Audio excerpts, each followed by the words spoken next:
오늘 저희들에게 주신 말씀은 요한계시록 8장 1절부터 5절 금향로에 담긴 기도의 향입니다. 같이 읽으시겠습니다. 시작.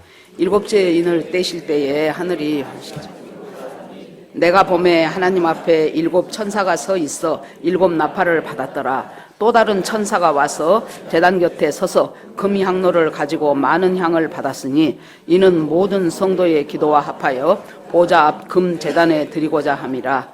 향은 이 성도의 기도와 함께 천사의 손으로 하나님 앞으로 올라가는지라.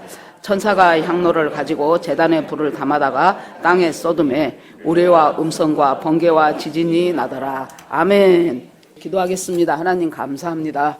아버지, 말씀을 주시는 분도 우리 하나님이시고 그것을 받고 아멘 하는 것도 또 성령님의 인도고 말씀을 선포하게 하신 분도 역시 또 성령님이십니다. 기록하게 하신 분 역시 성령님입니다. 성령의 조명함이 없으면은 우리가 성경을 보기는 보되 그것이 비틀어서 내 마음대로 왜곡되게 성경을 보기 시작하면은 나중에 보면은 하나님과 전혀 상관없는 것, 그것을 붙잡고 이것이 믿음이라고 하는 경우가 얼마나 많은 것을 보게 됩니다. 하나님 아버지, 정말로 저희들에게 성령의 조명으로 혼자 통독을 할 때도, 혼자 큐티 묵상을 할 때도, 설교 말씀을 들을 때도 성령님이 우리 각 사람의 심령에 임하시어서 저희들에게 정말로 하나님의 마음이 부어지고 주님의 뜻이 깨달아지는, 하나님의 세미한 손길과 음성이 만져지는 그런 말씀을 저희들에게 허락하여 주시기를 원합니다. 하나님께서 이 시간 이곳에 함께하여 주실 것으로 믿고 예수님 이름으로 기도합니다. 아멘. 요한계시록 하면은 머릿속에 떠오르는 것들이 있을 것입니다. 어떤 분들은 2장 3장에 나온 소아시아 지방의 7교회, 그랬지. 에베소 교회는 그렇게 말씀하셨고 지금이 라오디게아 교회인 그 시대라고 하던데 라오디게아 교회에는 뜨겁지도 차지도 않는다고 하나님께서 책망하셨지, 이런 식으로 받아들이는 사람이 있을 것이고, 또 어떤 분들은 인, 나팔, 대접, 인재양, 나팔재양, 대접재양, 아이고 무서워, 그렇게 하시고, 어떤 분들은 야 666 짐승의 표가 있다던데 지금 보니까 그 적그리스도가 옛날에 오바마 때는 또 오바마가 적그리스도라고 했어요. 지금은 또 보면은요 아주 강력하게 확신한다 그러면서 트럼프가 또 적그리스도라고 해요. 어떤 사람들은 옛날에 보면 찰스 황태자다, 마크롱이다, 뭐 히틀러는 이미 죽었으니까, 그래서 과연 적그리스도가 누군가, 그것에 이렇게 신경을 쓰고 계시는 분들도 또 상당히 많습니다. 걱정하지 마세요. 나중에 다 밝혀질 것입니다. 우리가 지금부터 막 이것이냐 저것이냐 할 필요가 없습니다. 어떤 분들은 이제 거기서 백보자 심판이 있게 되면은 그때는 이제 확실하게 지옥 갈 사람들, 저 무저갱에 들어갈 것들, 그것들 다 되고, 그러고 나서 이제 새 예루살렘 성이 있다더라. 이제 스토리는 그렇게 전개가 되지요. 그런데 오늘 말씀에 보면은 그런 중간에 폭폭 끼어드는 문장들이 있어요. 그것이 뭐냐? 성도의 기도가 그 속에 끼어듭니다. 오늘 8장 말씀도 보면은요, 5장에도 성도의 기도가 살짝 끼어들고 6장에도 또 끼어들고 오늘 8장도 또 끼어듭니다. 오늘 8장 보니까 이제 여러분들이 머릿속에 두셔야 될 것이 인재양, 나팔재양, 대접재양, 이것이 인재양 전부 인으로 인한 재앙. 여러분 6장에 보면은 첫 번째 인을 예수님이 떼지요. 그러니까 거기서 흰말 탄 사람이 나오고 뭐 자기가 말 타고 이기고 하더라. 그러니까 그 다음에는 붉은 말이 나오고, 그 설교 여러분 많이 들어서 붉은 말은 전쟁이고 검은 말은 기근이고 청황색 말은 질병과 전염병이고 다 알아요. 이제 우리 교회 교인들은. 목사님이 저렇게 말한 거 보니까 3월 셋째 주에 시험 본다 그랬는데 저것이 혹시 밑줄 그어야 되는 거 아니야? 또 이렇게 생각하신 분도 있어요. 자, 그러는데 여기서 인에 대한 재앙이 다 끝나고 다시 나팔 재앙이 막 두드러 패고, 그러고 나서 더 심한 대접이 막 두드러 패고, 그게 아니에요. 인, 나팔 재앙은 전부 한 덩어리예요. 한 덩어리인데 각도를 다르게 설명했을 따름이에요. 자, 사복음서도 보세요. 마태, 마가, 누가, 요한 전부 예수가 누구인가, 예수는 왜 오셨는가, 그리고 예수님은 십자가에 왜 죽으셨는가, 그리고 부활 승천하셔서 지금은 뭐하고 계신가, 지금 그것이 지금 네 복음서에 다 나오는데 이 네 복음서가 어째요? 각도가 달라. 보는 각도가 달라요. 이쪽에서 보는 것, 이 지금 나무를 봐도 이쪽에서 보는 것하고 밑에서 올려보는 것하고 뒷변에서 보는 것하고 다르잖아요. 그런 것처럼 계시록의 인과 나팔과 재앙이라는 것은 전부 하나님의 때에 하나님의 뜻대로 이루어질 이 땅에 베풀어질 재앙인데 그것들을 각도가 다르고 심도가 다르게 설명한 것이다. 그렇게 생각하시면 됩니다. 자, 이제 6째 인까지 다 뗐어요. 그러면 이제 7째 인을 떼야 되잖아요. 그런데 7째 인을 떼면은 그 7인을 땜과 동시에 7 나팔로 들어갑니다. 그런데 그 7인을 떼기 전에 지금 이 8장 1절이 나오는 거예요. 계시록에 보면은 사도 요한이 내가 봄에 그런 말이 굉장히 많이 나옵니다. 지금 환상으로 지금 보여주시는 것이기 때문에 우리가 자 보세요. 여기에 이 그림이 이 환상이 있어요. 저기에는 저것이 있어요. 이쪽에는 이쪽이 있어요. 전부 지금 보여지는데 어째요? 글로 써야 되니까 이것을 동시에 한꺼번에 쓸 수는 없잖아요. 내가 예를 들어서 지휘자님을 보고 있으면 지휘자님에서 지금 전부 지금 여기서 한 100여 명 사람들이 앉아 있는데 지휘자님에서 쓰다 보면은 그 다음에 은지를 써야 되고 그 다음에 문상규 집사님을 써야 되고 이런 것처럼 순서대로 글은 쓸 수밖에 없어요. 그것을 동시에 어떻게 쓰겠습니까? 그런 것처럼 이 계시록도 순서적으로 쓰였을 따름이지 그것이 순서대로 되어지는 것은 아니라는 것을 여러분들이 머리에 두면 돼요. 자, 6째 인을 다 뗐어요. 그러고는 이제 7장에 보면은 이 쭉 이야기가 진행되다가 갑자기 하나 딱 이렇게 들어오는 장면들이 있습니다. 지난번에 설명하셨던 계시록 12장 한 여자가 해를 입고 발 아래는 달이 있고 12별을 쓴 여자의 모습이 나왔지요. 그런 것처럼 7장에는 딱 보니까 천사 4명이 있어요. 그 4명이 사방에 있으면서 바람한테 불지 말라는 거예요. 언제까지 불지 마느냐? 하나님의 사람들의 이마에 인을 치기까지. 인을 친다는 것은 뭐예요? 이 사람 내 백성이라고 하나님이 인정하신다는 거예요. 도장 찍는다는 거예요. 그 인을 칠 때까지 땅이나 바다나 나무에 바람을 불지 말라고 천사가 그것을 꽉 붙잡고 있는 장면이 또 나옵니다. 그러고 나서 인친 사람들이 누군가 보니까 그것이 12지파 누구의 유다 지파의 12,000명, 베냐민 지파의 12,000명 그렇게 하고 전부 합이 14만 4천에 대한 이야기가 쭉 나오지요.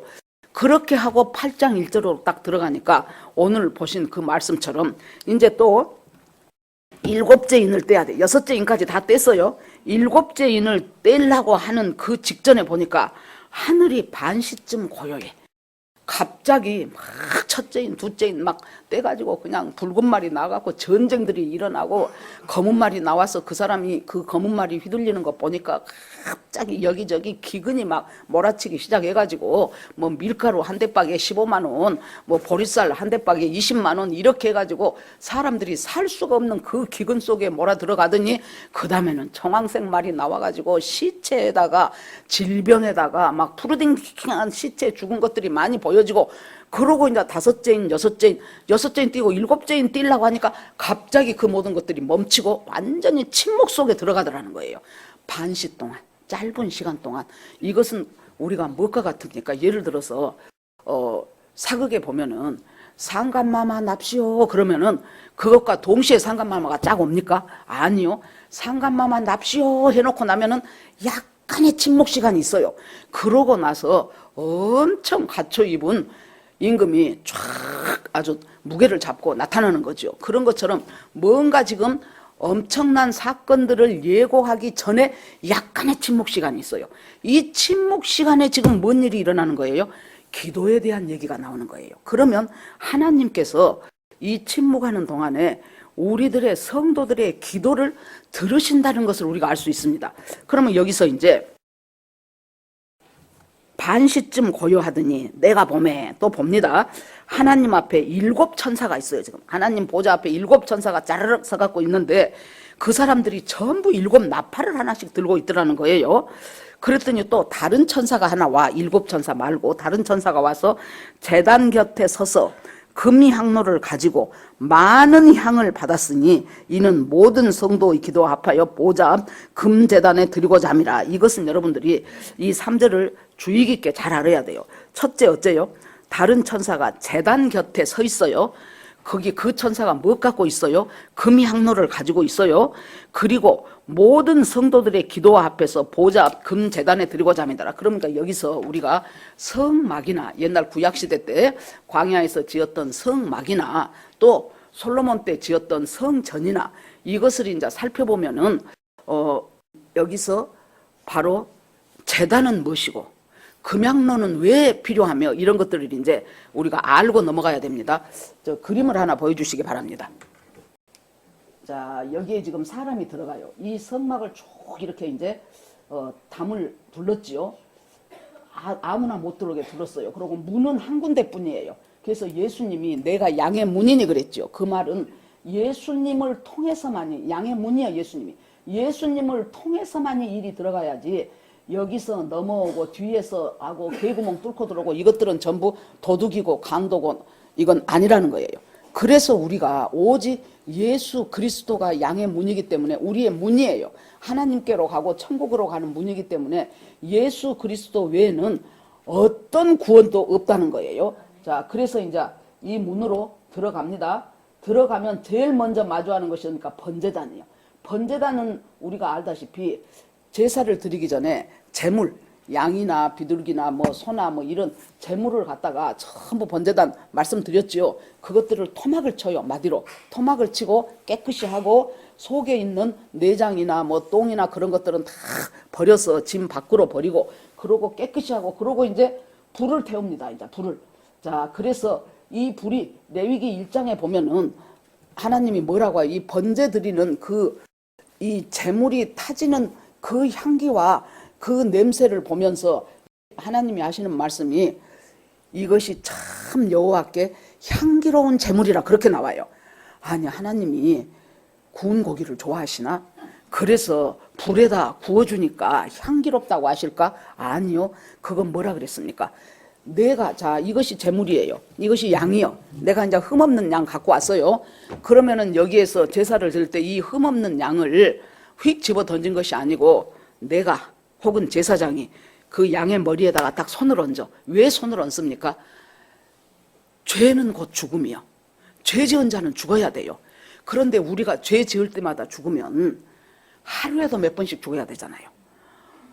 이것은 해결할 길이 없는 거예요. 죄 문제는 우리가 아담으로부터 죄 짓고 와갖고 원죄 속에 계속 죄는 지금 흘러갖고 오늘 여기까지 왔는데 그 죄 지을 때마다 죽을 수도 없고 죽었다고 한들 해결도 안 돼.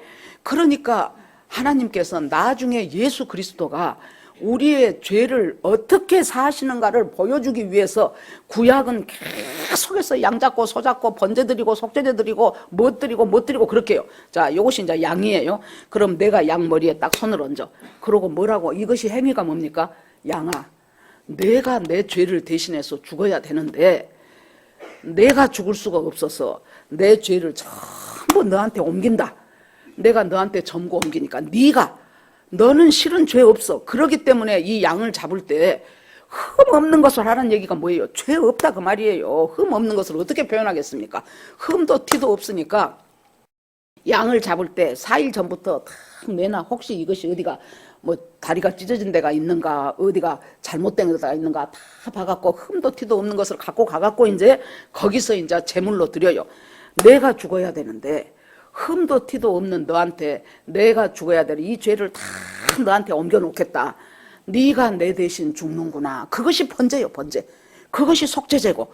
그러니까 이 짐승이 이 가축이 타는 그 연기를 보고 하나님이 왜 향기로운 냄새라 그랬을까요? 바로 우리의 죄가 타지는 거예요. 거기서 양이 죽는데 실은 내 죄가 타지기 때문에 죄가 태워지는 것을 볼 때 하나님이 기쁘신 거예요. 그걸 그렇게 인정을 해주시는 거예요.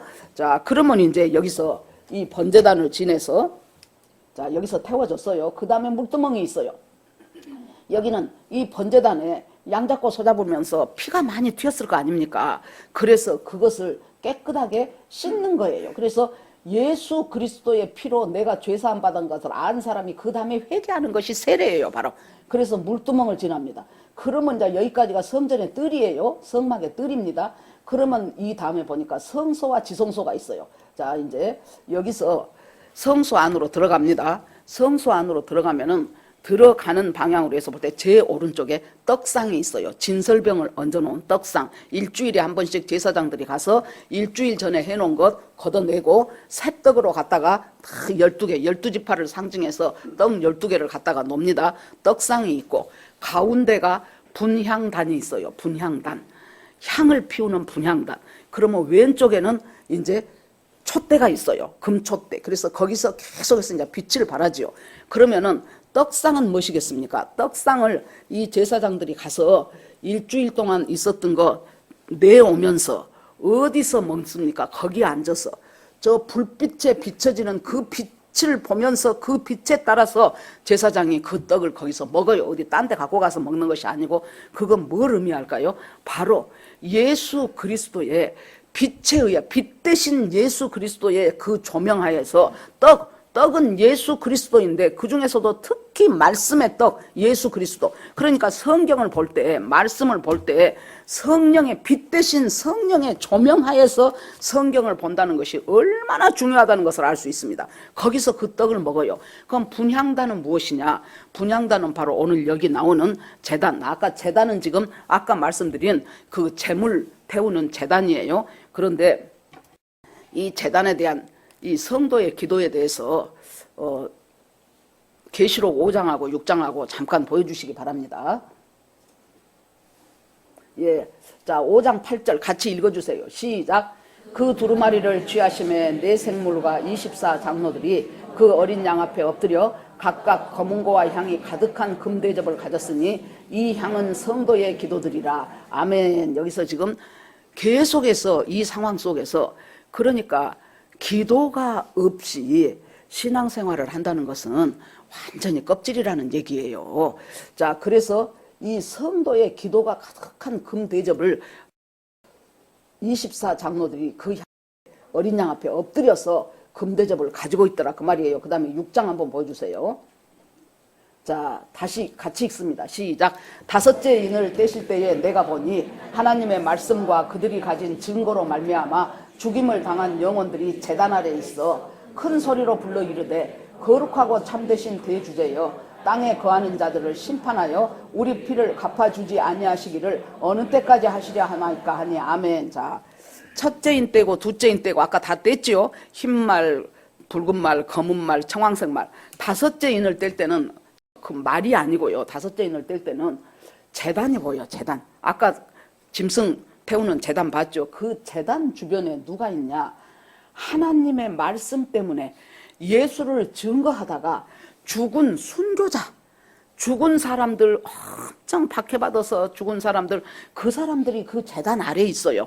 거기서 그 다음에 이 사람들이 하나님을 향하여 아뢰고 하나님을 향하여 부르고 기도를 하는데 그 내용이 뭐예요? 거룩하고 참되신 대주제여. 하나님이요 그 말이죠. 하나님은 거룩하시고 참되신 대주제 되신 하나님. 우리는 하나님의 증거와 하나님의 말씀을 그대로 믿고 살라고 하다가 그 말씀을 증거하려고 하다가 우리가 이렇게 순교를 당했습니다. 그래서 억울하단 말이 아니에요. 순교를 당했는데 이 땅에 거하는 자들, 여기에서 땅에 거하는 자들이란 표현이 자주 나옵니다. 이것은 거듭나지 못하고 구원받지 못했는데 이 땅에서 살아가는 아담의 후손들, 이런 사람들이 이렇게 그 사람들의 하나님에 대한 거부 때문에 우리가 죽게 되었는데 하나님, 하나님의 공의와 정의가 언제 실행됩니까? 그것이 실행되어서 이것이 제대로 된 심판이 되도록 하나님 해 주십시오 하고 이 사람들이 제단 앞에 앉아가지고 그 땅에 거하는 자들을 심판하여 우리가 그렇게 순교를 당했는데요. 그걸 갚아주는 날이 하나님은 여기가 지금 아니하고 하니까 말이 좀 복잡해요. 간단히 말하면 그것을 갚아지는 그 날이 하나님의 공의와 정의로 심판해서 완전히 확실하게 된 그 날이 주여 언제입니까? 하고 계속해서 아뢰고 있어요. 지금도 아마 이 제단, 이 하늘나라 그림을 보면은 거기에서 지금도 계속 순교한 사람들이 많아요. 우리가 몰라서 그러지. 저 지금 중동이라든가 북한이라든가 이런 데 가면은, 북한 정치범 수용소에 가면은 보통 정치범 수용소가 지금 6개인가 7개인가 있는데 그 중에 20만 내지 30만 명 있는데요. 그 중에서 한 5, 60% 정도가 예수 믿다가 잡힌 사람들이에요. 성경책 하나만 발견되어도 우리 교회에 계속 오는 그 카타콤 선교 소식지 있지요. 이상 목사님 모퉁이 돌에서 나온, 거기 보면은요, 이루 말할 수가 없어요. 거기에서 성경 하나만 자기 집에서 발견됐다고 해도 그 사람은 전 가족이 다 처형을 당해요. 어떤 목사님이 이 북한 사람들에 대한 마음이 너무 아파가지고 아무튼 중국을 가가지고 그 중국 쪽에 있는 두만강변을 쭉 걸으면서 하나님 앞에 어떻게 이 사람들을 좀 잘 도울 수가 있을까요 하면서 기도를 하는데, 마침 중국 교회가 하나 있더랍니다. 그래서 거기를 들어가가지고 그 목사님한테, 실은 나는 남쪽에서 온 목사님인데, 남한에서 온 목사인데 어떻게 저 우리 동포 북한에 너무나 힘들고 너무나 고통스럽게 사는 저들을 위해서 내가 할 것이 무엇일까 하고 지금 계속 이 강변을 걸으면서 기도를 하고 있었습니다. 그랬더니 그 중국 목사님이, 아 그래요? 먹을 것을 구하러 19살 된 처녀가 지금 와서 우리 교회에 와 있는데 그 처녀하고 한번 만나서 말씀을 해보시죠. 그래서 이야기를 하니까 이 19살 먹은 처녀가요, 먹을 것이 없어. 여러분, 김일성이 죽은 것이 94년이었죠. 그때 3년 동안 고난의 행군이 시작이 된 거예요. 자기들이 고난의 행군이라고 해요. 그렇게 하면서 그때 굶어 죽은 사람이 300만이에요. 우리는 그냥 글자 하나, 단어 하나로 표현하면 되는데, 다른 것도 아니고 전쟁에서 총 맞아 죽은 것도 아니고 굶어서 사람들이 300만을 죽어요. 이것은 국가로서의 모든 것이 끝난 상태예요. 그래서 300만이 굶어 죽고, 이제 미국에서 이제 요새 제재를 하니까 김정은이 와서는 뭐 합니까? 제2의 고난의 행군이라 그래요. 그래가지고 그때 그 어려움 속에서 제일 먼저 자기 가정에서 엄마가 죽었대요. 왜 엄마가 죽냐? 먹을 것 조금 생기면은 애들 주고 남편 주고, 그러고는 엄마는 그러면 나는 아까 먹었다. 그렇게 해갖고 제일 많이 굶으니까 엄마가 먼저 1차 죽었어요. 그 다음에 두 번째는 아빠가 죽었어. 그런데 그 엄마가 죽으면서 이 사람이 큰딸이에요. 얘 보고 뭘 부탁했냐면은 네 동생들 꼭 살려라. 그러고 엄마는 돌아가셨다는 거예요. 그래서 이제 엄마도 죽고 아빠도 죽고 이제 자기가 이제 이 동생들 살리기 위해서 하여튼 북한에는 무엇이 없으니까 일단 하여튼 죽을 각오를 하고 넘어왔어요. 그러면서 이제 그래서 내가 지금 여기 와갖고 뭐 좀 먹을 것 좀 얻어갈까 싶어서 왔습니다.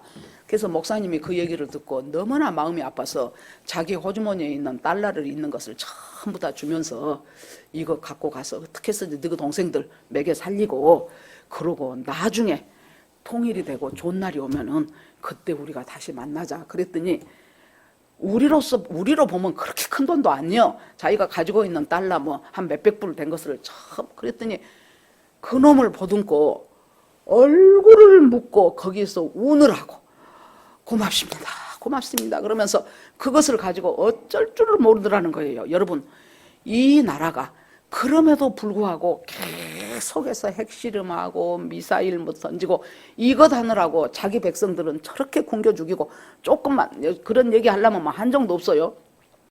그렇게 틀어막는데도 불구하고 남한의 드라마, 그 탈북했던 어떤 그 예쁘게 생긴 여자 얘기 들어보니까 자기 친구가 자기 보고, 야 우리 남한 드라마 보자 누 집에 가서. 그랬더니 무슨 소리 하고 있냐고, 그 수령님을 믿어야지 뭔 소리 하냐고 막 했는데 궁금해서 가보니까 그때 만난 남한 드라마가 송혜교, 송승헌 주연이었던 가을동화였네.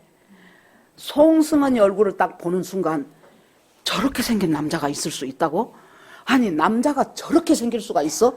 그러고는 자기가 그것을 보고 눈이 돌아가갖고 있는 것 다 깨워라 가져오라 그 말이에요. 그래가지고 거기서 뭐 겨울 연가도 봤지, 뭔 천국의 계단도 봤지, 뭔 오만 때만 것을 다 보고 나니까 마당에 나와갖고, 하나님이 있는지 없는지는 모르겠습니다만은 나 남한 좀 보내주시라요. 나 남한에 가서 송승헌이 같은 남자 한 번만 내가 보고 죽겠습니다 해갖고 탈북한 여자가 있어요. MBN에 이제 만나러 갑니다. 이만값 보면 그런 사람들이 나와서 이제 자기가 왜 탈북을 했는가 얘기합니다. 그러는데요, 여러분, 그렇게 되어 있는 상황 속에서 정말로 우리가 얘기는 들어도 직접 내 누이가 아니고 내 삼촌이 아니고 내 자식이 아니니까 실감이 안 난단 말이에요. 그런 속에서 그 사람들이 얼마나 많이 죽음을 당했습니까? 또 그 느닷없는 소리 나오네. 오길남이란 사람. 나 그 사람 생각하면 열받아요. 오길남이가 누구냐? 부산에 부산고등학교가 경남고등학교, 하여튼 부산에서 인류고등학교를 나와서 서울대 동문과를 갔어. 그래갖고 거기서 자기가 공부하겠다고 독일로 가서 박사학위를 받았어요. 그래서 독일에 가갖고 있는 동안 누구를 만났냐? 통영 출신 누구지? 신숙자, 맞아. 신숙자라는 파독 간호사를 만났어요. 그래갖고 결혼을 했어. 딸을 둘을 낳았어. 그랬는데 그때 북한 공작원이 독일 그쪽이 동독하고 이렇게 그때 통독 합해지기 전이기 때문에 와가지고 이 사람을 살살 꼬셨어. 당신이 북한을 가면 김일성 대학 교수를 시켜주겠다. 그리고 당신 아내가 지금 신장이 안 좋은데 그 신장 최고로 좋은 북한에서 제일 좋은 병원에서 깨끗이 고쳐주겠다. 그래가지고는 이제 이 사람이 자기 부인은 안 갈라 그랬어요. 그런데 꼬셔가지고 북한에 갔더니 김일성 대학은커녕 뭐 시켰습니까? 거기 오면서부터 우리가 잘못 왔다는 것을 안 거예요. 거기서 대남 선전반에 해가지고 남쪽에 있는 사람들한테 북한이 얼마나 좋다고 그거 선전하는 일을 이 사람한테 시켰어요. 그러고 나서 얼마 정도 지나니까 당신같이 다시 독일에 가서 당신처럼 공부하러 온 한국 학생 그것들 한 몇 명 또 살살 꼬셔갖고 또 북한으로 데려오라는 거예요. 그것을 받고 이제 북한 보위부원 두라고 이 사람하고 그랬더니 그 얘기를 하니까 자기 부인이 뭐라 그래요? 우리는 잊어버려라. 당신이라도 살아라. 당신 거기 가서 독일에 가갖고 거기서 탈출을 하고 망명 신청을 해라. 그래가지고 당신이라도 살아라. 그리고 기회가 있으면은 우리를 살려라. 그렇게 해갖고 이 사람이 와가지고 이제 여권에다가 거기다 뭐라고 썼어요? 나는 잡혀있는 북한에 잡힌 인질이다. 나를 구해주라고. 그걸 이제 독일어로 쓰고 자기가 박사학위 받은 박사학위증까지 넣었다는 거예요. 그렇게 해가지고 지금 이 패스포드 검열한 사람한테 얼른 줬어요. 그러니까 그 사람이 그걸 얼른 읽고는 보니까 이제 옆에 이제 보위부원들 있잖아요. 그래 놓으니까 당신 패스포드에 조금 문제가 있으니 여기 와서 잠깐 들어와서 조사를 받으라고. 그래서 들어오라고 해갖고 이 사람을 빼돌려서 이 사람은 이제 자유의 몸이 된 거예요. 나중에 탈북한 사람들 얘기 들어보니까 그 부인하고 애 둘이는요 요독 수용소에 잡혀갔더만. 정치범 수용소에. 그래갖고 나중에 또 보니까 이 부인은 아파서 죽었어. 얘네들 둘이는 어떻게 됐겠어요? 아무튼 이런 상황 속에서 그래가지고 우리한테 한국 교회에 와갖고 지금 내 아내와 내 두 딸들 규원이 회원이를 살려주세요 하고 하나는 바이올린하고 하나는 비올라하고 그랬다는데 얘네들을 살려주시라고. 이 사람이 이제 그게 이제 됩니까? 세월은 이제 흘렀지요. 한 2년 전쯤인가 텔레비전을 보니까요 이 사람이 치매가 와버렸더구만. 그래가지고 요양원에 있어요. 그래서 내가 차라리 저 사람으로서는 저게 더 낫겠다 싶더라고요. 거기서 뭐라고 얘기를 하냐 그러면은 자기 딸들을 생각하면 가슴이 아프죠. 그런데 딱 어디에서 멈췄어 이 사람 기억이. 그래가지고 자기 딸이 그 옆에 누가 인터뷰한 사람 뭐 그래요. 우리 딸이 바이올린을 하는데 얼마나 잘해갖고 세계적 인물이 되어갖고 지금 유럽의 각국을 돌아다니면서 바이올린 연주를 하고 있고 또 다른 하나는 비올라를 또 기똥차게 잘해가지고 걔도 또 영국으로 프랑스로 다니면서 지금 공연하고 있다고 그러면서 막 행복해하는 거예요. 그걸 보면서 이 답답한 인간아, 김일성 대학 교수가 무엇이라고 김일성 대학 교수 시켜준다고 거기를 가냐고요, 이 답답한 인간아. 그러면서 내가 가려면 너 혼자나 쳐가지 뭐 하려고 마누라하고 자식들까지 데리고 가갖고 이렇게 멀쩡한 사람의 인생을 작사를 내냐고요.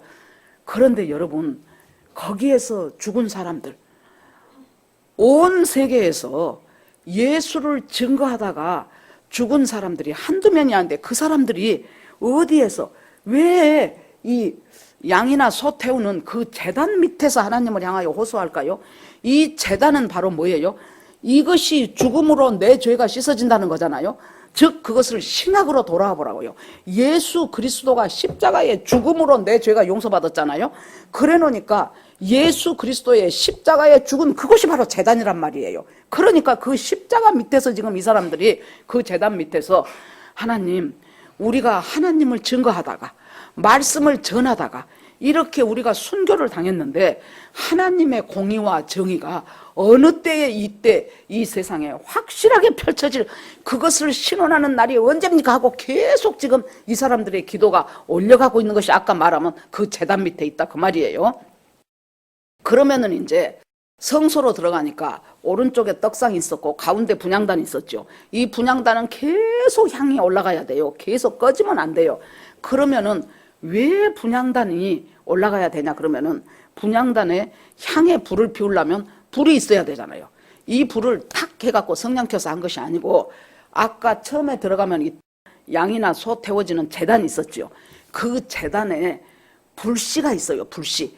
거기에 있는 불씨를 갖다가 분향단에 향을 태워야 돼요. 제가요 레위기입니까? 거기 보면은 아론의 아들 나답과 아비후가 다른 불로 갖고 불을 태우다가 그 불이 나와서 죽었다는 얘기가 나오지요. 그걸 볼 때마다 하나님, 아니 그것 좀 그랬다고, 그 다른 불에다가 다른 불에 가서 불 좀 붙여갖고 왔다고 사람이 죽기까지 해야 됩니까? 아, 그건 좀 심하지 않냐? 항상 그 생각을 갖고 하여튼 뭔지는 몰라도 얘네들이 가져와서는 안 될 불을 가져온 모양이다. 이제 그 정도로 하고 넘어갔죠. 바로 이 분향단은 아까 성도의 기도인데 이 분향단에 불을 붙이려면은 아무데나 가서 불 갖다 붙인 것이 아니고 아까 있었던 번제단에 불씨에서 불을 갖고 와서 여기다 붙여야 돼요. 다시 말씀드릴게요. 이 번제단은 예수 그리스도의 십자가의 죽으심으로 말미암아 그것을 믿고 그것을 구원받은 성도가 분향단은 성도의 기도예요. 하나님 앞에 기도를 한다 그 말이에요. 그러면은 무엇에서 불을 갖고 와야 돼요?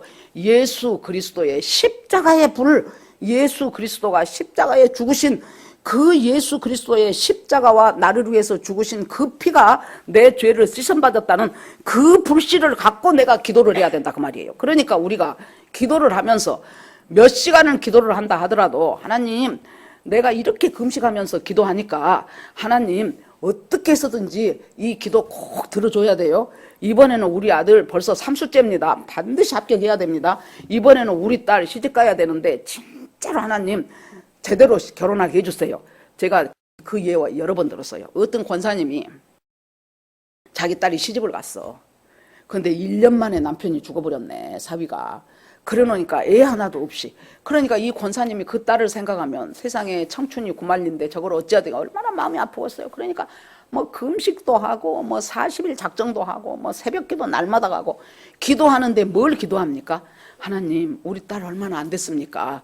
그러니까요, 하나님, 저 재혼해서 좋은 사람 만나서 다시 재혼했으면 좋겠는데 어찌됐건 한번 갔다 온 사람이니까 총각한테 가기는 좀 그렇고 총각도 안 좋다고 할 것이고 그러면은요, 하나님, 기왕이면 믿음 좋은 남자인데 신학대학 교수, 거기다가 뭐예요? 상처, 이혼이 아니고 부인이 상처한 지 얼마 안 된 애 없는 신학대학 교수를 하나님 우리 사위로 붙여주십시오. 이것을 들어주려면 하나님은 어떻게 하셔야 돼요? 느닷없는 신학대학 교수 부인을 죽여야 돼. 그러고 이 여자하고 묶어줘야 돼. 여러분, 이 기도가 하나님이 말씀하시는 그 제단불을 갖고 와서 하는 기도겠습니까? 완전히 자기 욕심에 의한 기도지요. 이 기도 1년 내내에도 하나님께서 그 기도를 어떻게 들으시겠습니까? 그러니까 제단 밑에서 제단에 있는 불을 갖다가 분향단, 내 기도, 내가 기도하는 기도가 예수 그리스도 십자가에 대한 그것을 받침으로 한 기도인가를 우리가 살면서 점검을 해야 돼요. 그것이 그러면은 제가 성경에서 나오는 그 기도의 예를 한 2개만 들게요. 자, 야곱이 이제 에서를 쌍둥이로 나와갖고 어떻게 해서든지 내가 이 장자권을 가져가야지 하고는 이제 형도 속이고 아버지도 속이고 아무튼 그렇게 해갖고 장자의 축복을 받고 나중에 형이 나중에 그것을 알고는 어째요? 아버지가 이제 돌아가신 때가 얼마 안 남았으니까 아버지만 돌아가셨다면 내가 저것을 죽여야 되겠다. 자기가 보건대 자기 형은 굉장히 바깥에 활달하고 사냥도 잘하고 남자답고 막 힘도 세고 그래요. 그래 놓으니까 우리 형이 저렇게 마음 먹었으면은 틀림없이 나 죽을 날이 얼마 안 남았네. 그래 가지고는 어떻게 합니까? 자기 엄마가 너 여기 있다가는 안 되겠다. 너 빨리 저 바단 아람에 있는 외삼촌 집으로 우리 친정집 있는 데로 가거라. 그래서 보내지요. 거기서 이제 언제 형이 달라들어갖고 자기 등에 칼 꽂을 줄을 몰라요. 그래 놓으니까 하다가 너무너무 이제 더 이상 못 가겠어. 밤도 되고. 그래 놓으니까 하나님하고 거기서 진짜 돌 베고 쪽잠을 자는 거예요. 잠이 제대로 오겠습니까? 그러는데 꿈에 보니까 야, 하늘과 자기가 있는 그곳 사이에 큰 사닥다리가 낮으면서 천사들이 막 올라갔다 내려갔다 올라갔다 내렸다 하는 것을 꿈을 꾸고는 번쩍 정신이 들어가지고 나는 우리 할아버지 아브라함, 이삭 거기에만 하나님이 계신 줄 알았더니 내가 이 도망 온 이곳에서도 하나님이 계시네? 그러면서 하나님은 어디나 계시는 분이시군요. 저를 잘 인도하여 제가 갔다가 다시 내가 본 고향으로 돌아갈 때까지 하나님이 저를 인도해 주시면은요, 제가 10의 1조를 할 것이고 제가 이렇게 할 것이고 하고 하나님 앞에 막 그렇게 하고 이제 거기를 갑니다. 20년 동안 얼마나, 그러니까 하나님은요, 우리가 이 재단이라는 노재단이라는 곳에서 내 자아가 부서지지 않고 아까 그 권사님처럼 내 딸 신학대학 상처한 자식도 없는 그 사위 얻게 해주세요 이런 기도만 하고 있는 우리들을 향하여 하나님은 그보다 훨씬 더 강한 놈을 붙여버려요. 그러니까 아버지도 속이고 형도 속여갖고 내가 원하는 것 취한 야곱에게 훨씬 더 사기꾼인 이 삼촌을 붙여갖고 품삯을 바꾸기를 10번 이상 바꿨다는 거예요. 그래가지고 거기서 탈탈 털리는데 하나님께서 이 야곱을 축복하셔서 지그 삼촌이 있다가 야 처음에는 그랬을 거예요. 저 삼촌 고맙습니다. 그러면서 그냥 저한테 조금씩만 좀 봉급 주시죠. 그러니까 야야야 너하고 나 사이에 그럴 것 있냐? 내가 다 줄게 막 내가 나온 것 있으면 반 넣어줄게 막 그랬을 거예요. 왜냐하면은 겁나 일을 잘하거든. 야곱이 보니까 엄청나게 일을 잘하고 어떤 일꾼들을 불러갖고 맨몫을 하는 거예요. 그러니까 저거 꼭 잡아둬야 되겠다. 약점을 알잖아요. 제가 고향으로 돌아갈 수 없다는 것을 꼭 잡아둬야 되겠다. 그래가지고는 딸도 그냥 라헬을 좋아했는데 거기 지금 레아까지 끼워 팔기로 같이 팔아버려갖고 돈 한 푼도 안 받고 14년 동안을 7년을 수일같이 여기면서 살았다 그랬잖아요. 그러고 나서도 또 받고 야, 너 얼룩덜룩한 양 나오면 넣어줄게. 그것도 이제 네 세경이다 그래요. 이제 옛날 사람들처럼.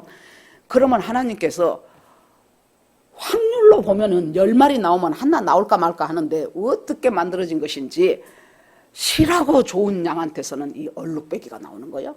그러니까 집으로 얼룩배기 준다 그래 놓고 취소 그럴 수는 없고 그것 갖다가 또 얼룩배기는 쫙 어디다 따로 도불었잖아요. 그럼에도 불구하고 얼룩배기 이것이 하나님의 축복이지요. 그렇게 해서 자식도 많아졌지요. 재산도 많아졌지요. 그래가지고 이제 드디어 이제 내 고향을 향해서 갑니다 하는데 야복강이 딱 도착했네. 거기다가 막 100m, 200m 간격 두고 양 200마리, 암소 20마리, 숫소 300마리 막 그렇게 해가지고 이 에서가 제일 무서운 거예요. 에서는 지금이라도 나를 보면 죽일 것 같아.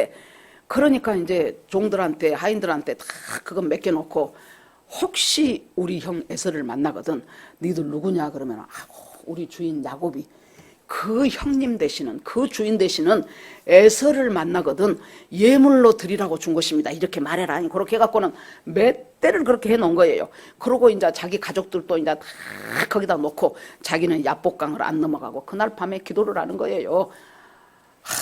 그대 앞에만 서면 나는 왜 이렇게 작아지는가. 에서만 생각하면 쪼그라져. 그래갖고 하나님 그랬더니 소문에 들으니까 에서가 400명 이끌고 온다는 거예요. 자기를. 여러분 그냥 동생 반갑다 하려면은 400명 데리고 오겠냐고요. 이 400명 지금 야곱 죽이러 오는 거예요. 군사들 지금 자기 가병 싹 쓸고 오는 것입니다. 그 말을 들으니 이제 나는 죽었구나 싶어가지고 그날 밤에 기도를 하는데 누가 와갖고 자기하고 씨름을 해. 이 씨름이 기도예요. 밤새도록 그래 놓으니까 그 사람이 동이 틀라 그러니까 놔둬라, 이제 내가 갈란다 그러니까 못 갑니다. 씨름하다 보니까 이거 보통 사람이 아니에요. 이건 뭔가 하나님이 보낸 천사든지 하나님의 사람이다 싶으니까 나 못 놔둬요.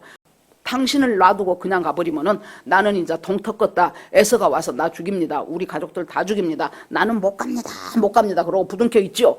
그래 놓으니까 그 하나님의 사람 천사가 뭐라고 말합니까? 네 이름 뭐냐 그래요. 야곱이니이다. 야곱은 붙잡는 자, 속이는 자 그런 뜻이었죠. 야곱이 이름 몰라서 물었겠습니까? 너 인생 그동안 어떻게 살았냐 그 소리예요. 네 이름이 뭐냐. 이름이라는 것 속에는 그게 포함되어 있어요. 야곱입니다. 나요, 내가 원하는 거 쥐고자 형도 속였고 아버지도 속였고 그리고 라반한테, 삼촌한테 엄청 속임 당하고, 그러고 내가 여기까지 내 인생 그렇게 살아왔습니다. 아담 안의 인생인 거예요. 예수 안의 인생이 아니고 그렇게 살아왔습니다. 그랬더니 그 천사가 있다가 네 이름을 이제부터는 이스라엘이라고 바꾸라. 너는 이제 야곱 아니다.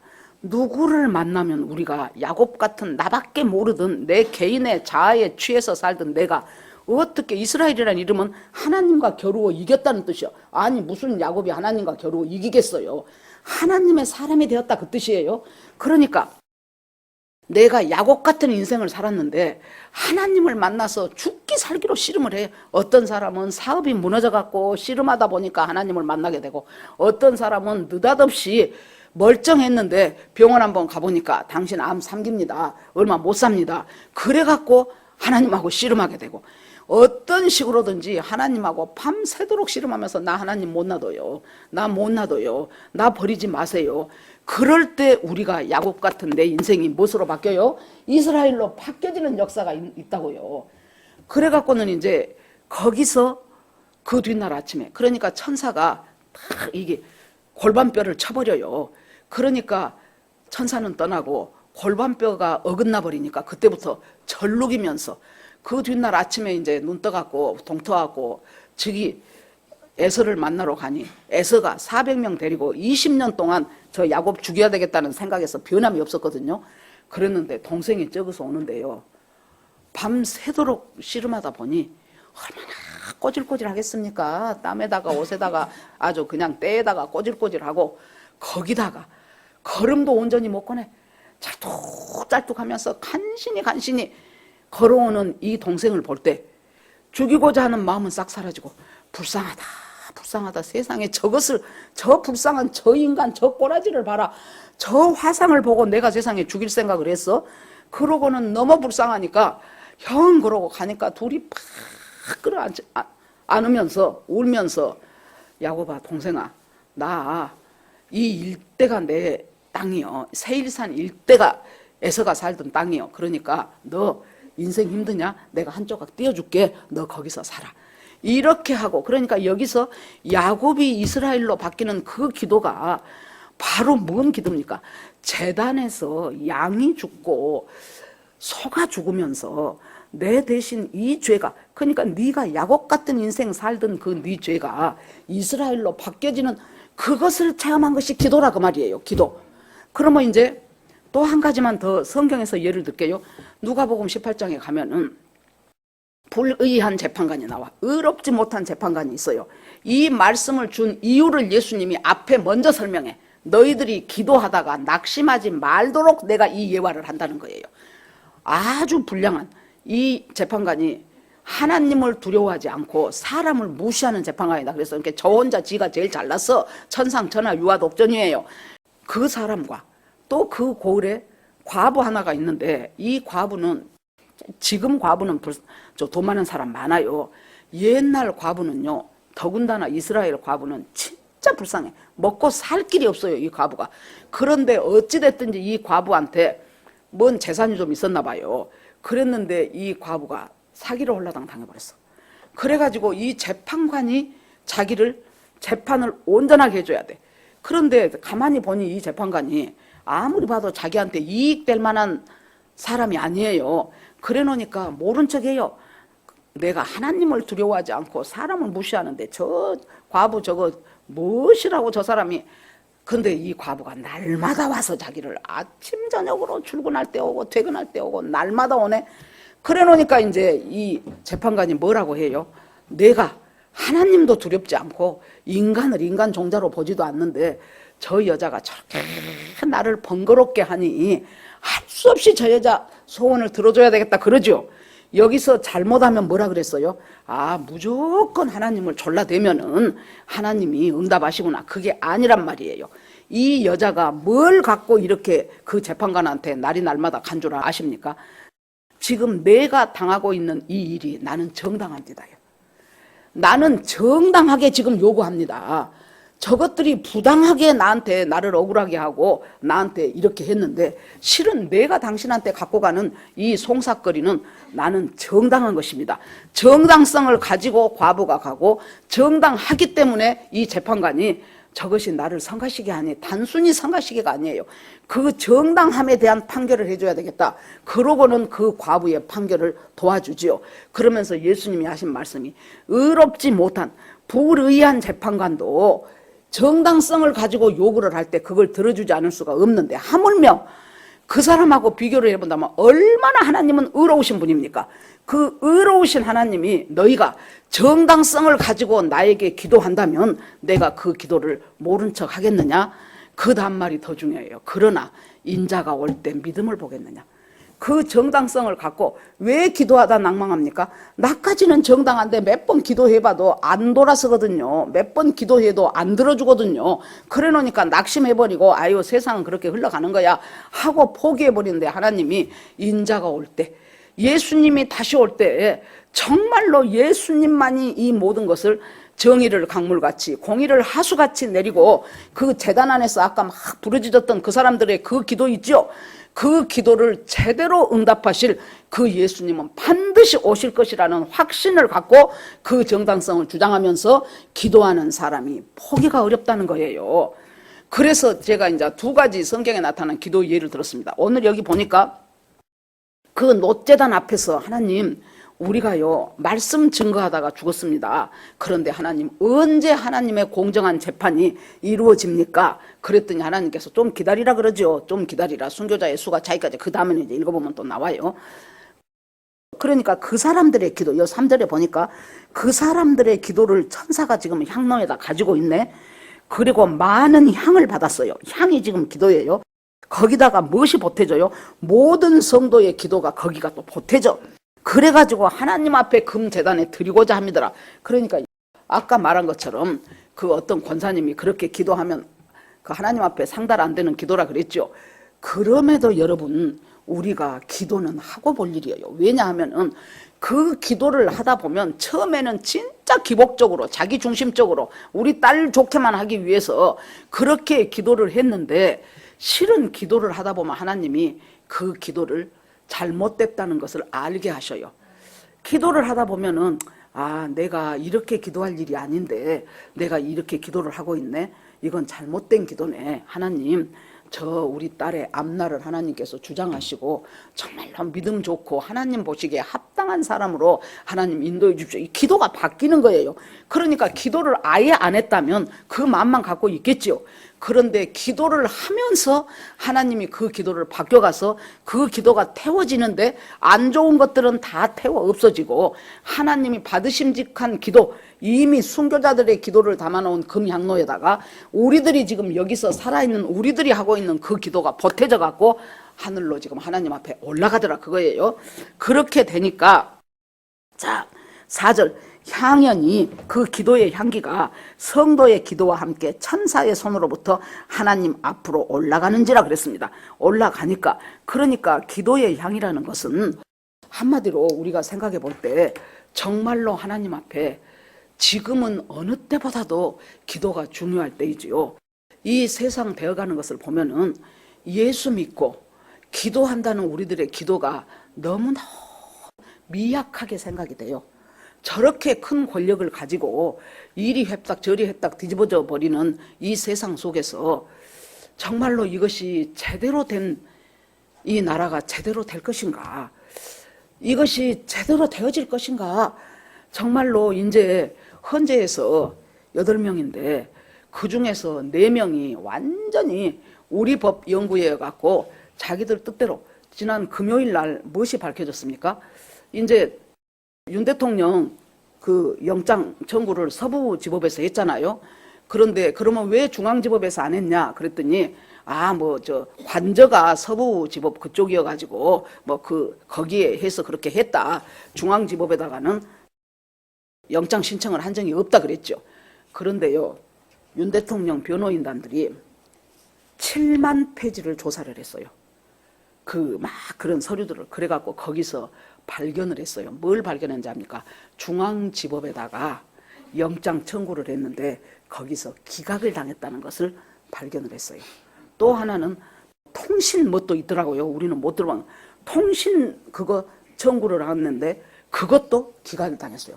기각을 당했기 때문에 반드시 영장을 신청을 해서 그 영장을 발부할 수 있는 곳이 옷대가리부터 밑에 판사들까지가 전부가 다 우리 법 연구에 그쪽 사람들로 똘똘 차 있는 것이 서부지법인데 그 서부지법에다가 신청을 해갖고 그걸 받아가지고 대통령, 이 공수처장이 대통령이 이제 그렇게 해서 우리가 알다시피 이제 지금 서울구치소에 가 있게 됐지요.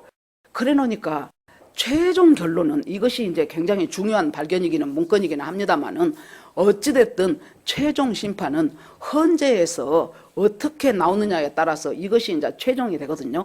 그러니까 막 들리는 소문이라든가 얼마나 그래가지고 그 또 누구 있죠? 어떤 종근이든가 누구든가 그 사람이 왼편으로 자기가 왼손잡이인데 오른손으로 쓰려고 하다 보니까 글씨가 잘못 써졌네 뭐든 내 갖고 첫 번째 메모는 아니다 하고 첫 번째 메모 여러분 보셨지요? 홍장원 맞아. 홍장원이에요. 그거 보셨지요? 그거 이것은 무슨 상형 문자도 아니고 무슨 방언한 사람들이 방언을 하다 보면 뭔 글씨를 준다더니 우리는 그렇게 영적인 사람이 못 돼서 모르는데 지렁이가 기어가는 것도 같고 희한한 것이 6개가 써졌는데 이것이요? 그 사람 말에 의하면 몇 번 지나다 보니까 사람 이름으로 바뀌어버려. 그래갖고 거기서 이재명 체포해라 또 한동훈 체포해라 그 사람 이름이 돼버려. 거의 얼마나 웃깁니까? 이런 상황 속에서 지금 이렇게 우리가 돌아가고 있고 가슴은 터지고 부는 나오는데 우리가 어떻게 할 체주가 없잖아요. 이렇게 험악한 세월 속에서 하나님이 우리한테 주신 것이 뭐예요? 너희들이 하는 기도, 별 볼 것 없이 무너져 버릴 것 같은 그 기도를 하나님이 이미 순교당한 사람들의 하나님을 향하여 외치는 그 기도와 우리들이 향한 그 기도가 보태져 갖고 향로에 담아져서 그래가지고 하나님께 올리고 간다는 거예요. 그래 놓으니까 우리가 하는 별 볼 것 없는 기도라고 우습게 볼 일이 아니라는 거예요. 그래서 얼마나 지금 기도가 이것이 언제 지금 있는 사건입니까? 7 나팔을 빰빰 첫 나팔 불면서 무엇이 어떻게 되고 어떻게 되고 하는데 그 직전 6째 나팔 불고 7째 나팔 불려고 하는 그 직전에 잠시 동안 반시 동안 침묵이 흐르더니 그 사이에 이 침묵은 다시 말한다면 성도의 기도를 아주 귀담아 듣고 계시는 하나님을 지금 하나님이 귀담아 듣는 시간이라는 것을 말씀을 하고 있어요. 그러니까 우리가 비록 하나님 기도를 하면서 이것은 하나님이 원하지 않는 기도인데 내가 할까 말까 망설일 필요가 없어요. 하세요. 하다 보면 하나님이 우리한테 너는 그 기도 잘못된 것이라고 가르쳐 준다니까요. 그랬네 하고 이제 그걸 내가 그때 패하면 돼요. 그러면 하나님께서 우리가 하고 있는 작은 신음소리, 정말로 억울해서 우는 눈물소리, 하나님 앞에 드리는 신음 속에서 드리는 한탄에 섞인 소리, 이 모든 것들을 주님이 들으셔요. 이스라엘 백성이 바로왕 밑에서 어떻게 400년이 넘도록 너무너무 고생을 해요. 그때 하나님이 모세 보고 뭐라고 말합니까? 그들이 그 속에서 그렇게 고통당하며 부르짖는 그들의 고역을 내가 알고 그들의 부르짖음을 내가 듣고 그들을 내가 보고 있다. 그래서 그 응답으로 누구를 택해요? 모세를 택해갖고 네가 가서 그 백성들 끌어내다. 그 백성은 바로 밑에서 노예 살 백성이 아니고 바로 나를 섬기기 위해서 내가 특별히 선택한 내 백성이다. 그랬더니 이제 모세가 가갖고 내 백성을 가게 하라 그러죠. Let my people go 하고 이제 찬양 있잖아요. 내 백성을 가게 하라. 그러니까 바로가 하나님이 누구 간대? 어떻게 이때 노예는 군사력이자 노동력이에요. 그런데 내가 왜 걔네들을 보내? 하나님이 뭐라고? 하고 큰소리 치지요. 결국에 이제 그 바로의 인생을 보십시오. 우리가 성경을 읽어가면서 하나님이 어떤 심정으로 어떤 마음으로 어떻게 일을 해 나가는 것이는가. 그러면 비록 지금 내가 원하는 응답이 아니라 할지라도 내가 할 수 있는 것은 하나님을 굳게 믿고 하나님께서는 정말로 공의와 정의를 하수처럼 흘러보내게 하실 그 하나님을 내가 믿고 언젠가 때가 되면, 내 때가 아니고 하나님의 때와 내 때는 이 시간차가 나요. 내 때가 아니고 하나님의 때에 지내놓고 보니까 그때 응답하신 것이 가장 옳았어. 내가 기도할 땐 하나님 지금 그러는데 하나님이 넘어가. 그런데 나중에 보니 하나님이 응답하실 그때가 가장 좋은 때였고 그 방법이 가장 좋은 방법이었구나 하는 것을 우리가 깨닫게 된다 그 말이에요. 그래서 지금은 정말로 순교자들의 기도와 성도들의 기도가 합해서 지금 7 재앙이 일어나기 전에 하나님께서 귀 기울여서 우리 기도를 듣고 계시는 그 시간대가 여러분 지금 시간대라는 거예요. 그래서 집에서 기도를 하시든지 교회 와서 기도를 하시든지 예배 중에 기도를 하시든지 그 기도가 계속 살아서 정말로 요원의 불길처럼 저는 이 대한민국에 기도하는 사람들이 사방대산 많아졌으면 좋겠어요. 정말로 말은 무지하게 많잖아요. 그런데 진심으로 내 온 마음 다해서 기도하는 사람의 그 기도는 적어요. 그 기도를 하나님께서 들으시고 이제 그 다음에 보니까 이제 5절에 보니까 천사가 향로를 가지고 제단에 불을 담아다가 땅에 쏟음에 하나님께서 이제 그 기도에 대한 응답을 하셔요. 그 응답이 우레와 음성과 번개와 지진이 나더라. 우레와 음성과 번개와 지진, 이 땅에 떨어져야 될 모든 재앙과 진노를 하나님께서 지금 떨치기 위해서 무엇으로? 기도한 그 기도의 응답으로 우레와 음성과 번개와 지진이 나기 시작해서 번개가 나야 될 때는 번개가 나고요.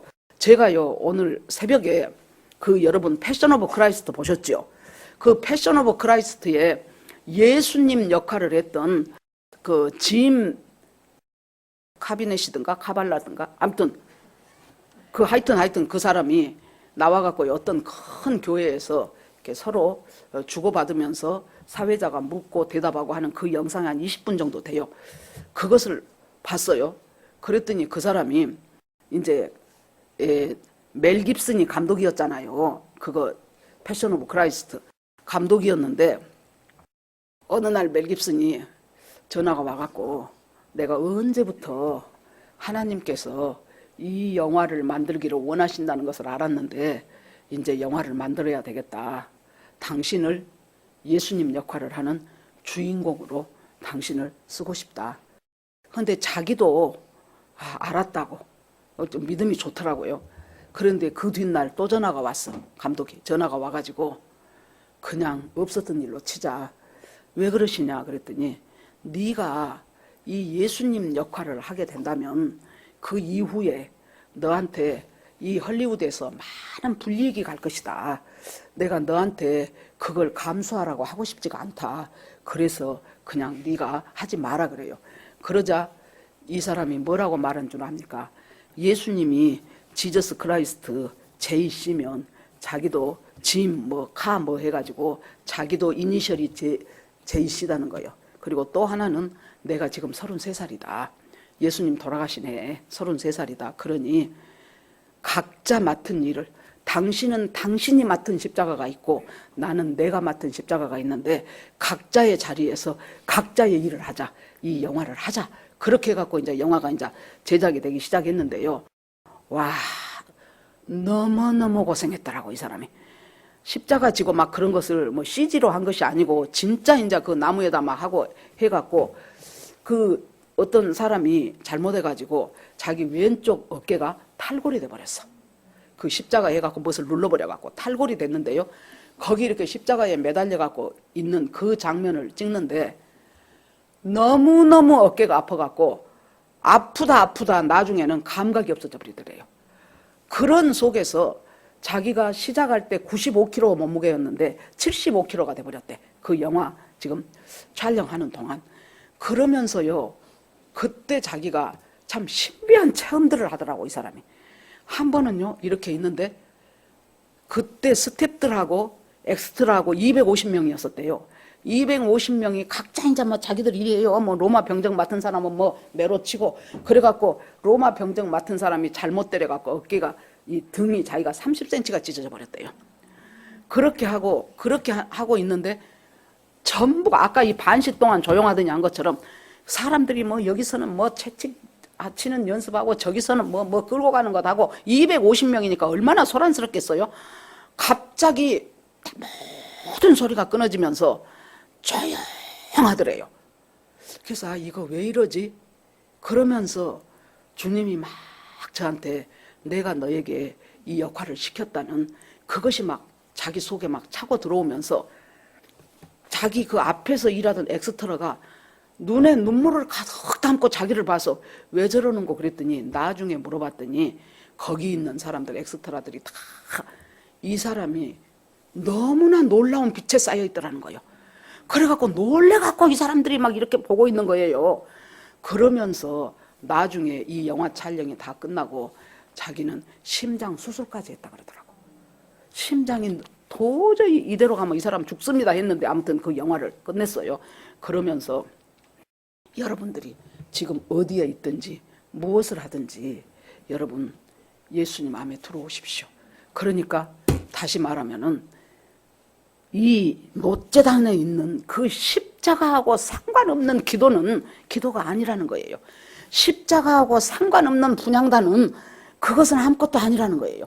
그래서 십자가 속으로 들어온 여러분을 I love you, God bless you 하면서 이제 나가더라고. 다시 한번 여러분들이 자세히 제가 막 들으러 보면서 저도 정확하게 지금 기억을 못 하는데 한번 가서 여러분 보시기 바랍니다. 패션 오브 크라이스트 치면은 그 이제 그 사람에 대한 그 간증이 나옵니다. 여러분, 하나님께서 이 성도들의 기도를 들으시고 천사가 받들고 올라간 그 금양로에 있는 성도의 기도를 갖다가 하나님께서 이 땅에 있는 자들을 향하여 이제 부으시기 시작합니다.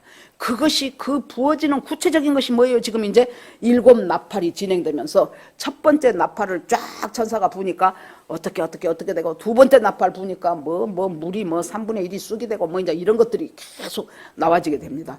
지금 어려운 시국에서 개인적으로 어려운 일을 당하고 있는 사람도 있을 것이고 가정적으로 힘든 사람도 있을 것이고 국가적으로는 우리가 다 마찬가지고 여러분들이 이제 이번 사건을 통해서 얼마나 중국에서 한국을 갖다가 이 대한민국을 마음대로 해버리려고 했던지 여러분 세상에 그 헌법재판소에 있는 그 공보관 발표한 사람이 4명인가 되지요.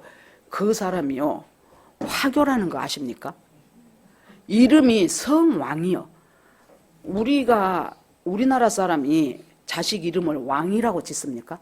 성왕, 이헌 보니까 화교들이요.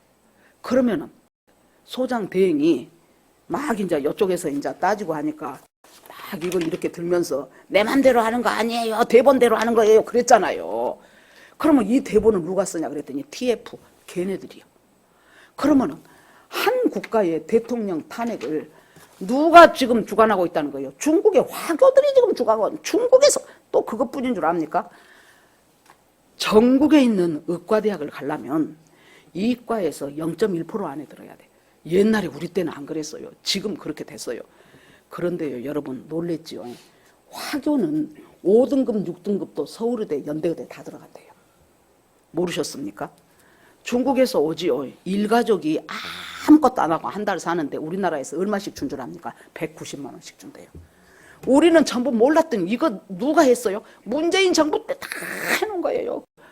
여러분 지금 우리가요 이 중국이 지금 파고 들어온 것들을 보면은 이야 이때 계엄령이 안 일어났으면 이거 모르고 우리 살았을 것 아니냐.